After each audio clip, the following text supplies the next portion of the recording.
നമ്മൾ കഴിഞ്ഞ വീഡിയോയിൽ പാർട്ട് 2 ചെയ്തിരുന്നു. നമുക്ക് ഫേസിൽ ഇങ്ങനെ അപ്പ് ചെയ്യേണ്ടതാണ്. സ്റ്റിക്കി ആവുന്നില്ല കേട്ടോ, നല്ലോണം ഉണങ്ങി വന്നിട്ടുണ്ട്. നമുക്ക് ടവൽ നല്ലോണം നനച്ചെടുക്കാം. നല്ല കുറച്ച് പിഴിഞ്ഞ് കളയാം, എന്നിട്ട് ആ നനവോടെ ഇങ്ങോട്ട് തുടച്ചെടുക്കാം. നോക്കിയോ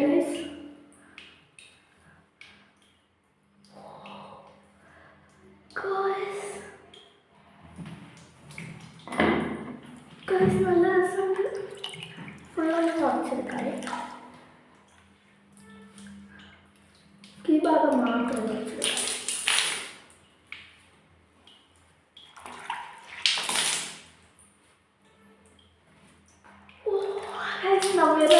അടിപൊളി കേട്ടോ.